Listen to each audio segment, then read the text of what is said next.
Hi! Magandang buhay! For today's video ay samahan niyo kami ng aking anak sa aming errands today. Medyo tinanghali na nga kami ng alis kasi pinakain ko pa si Arkin ng kanyang almusal. Nakasakay na nga kami dito sa tricycle at papunta na kami sa Kabuyaw Bayan.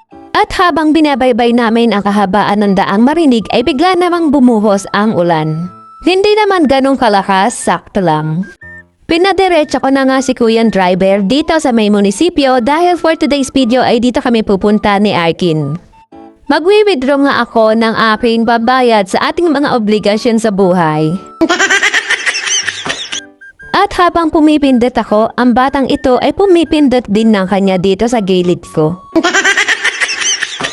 Sakto lang naman yung withdrawin ko, tamang pambayad lang sa mga bills at pang-budget namin ni Arkin ng ilang araw. Pag kinapos nga yung budget ay tsaka na lang ulit ako babalik dito para ulit mag-withdraw ng panibagong budget naming mag-ina.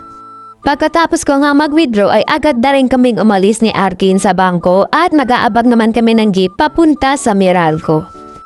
Maya-maya lang din ay sumakay na kami ng jeep ni Arkin papunta dito sa Maydita sa Meralco kung saan ako magbabayad ng kuryente namin.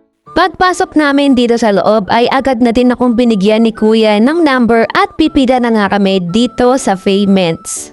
Medyo marami-rami nga din yung nakapila ngayon kaya naman tamang waiting na naman tayo dito kasama ang batang makulit na ito.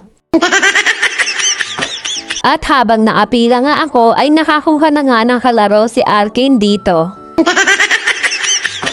Akala nga ng mga tao dito ay babae si Arkin dahil sa mahaba ang kanyang buhok at dahil sa mukha naman talaga siyang babae. Malapit na nga kami sa dulo at pagkatapos kong magbayad ay sumakay na ulit kami ng tricycle ni Arkin pabalik sa Kabuyaw Bayan. Napagkamalan na naman nga ni na anak ng foreigner ang aking anak. After namin sa Meralco ay dumaan kami dito sa may Dunkin' Donut located dito sa Kabuyaw Bayan.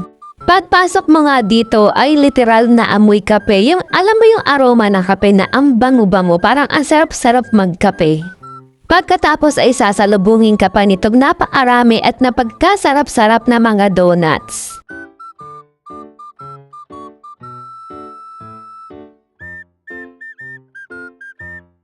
Tinuturo niya nga dito kung ano yung donut na gusto niyang kainin. Pero ito lang yung in-order ko, combo 5, hot choco, Boston cream, tsaka yung isang parang donut na yan na ewan ko kung anong tawag dyan.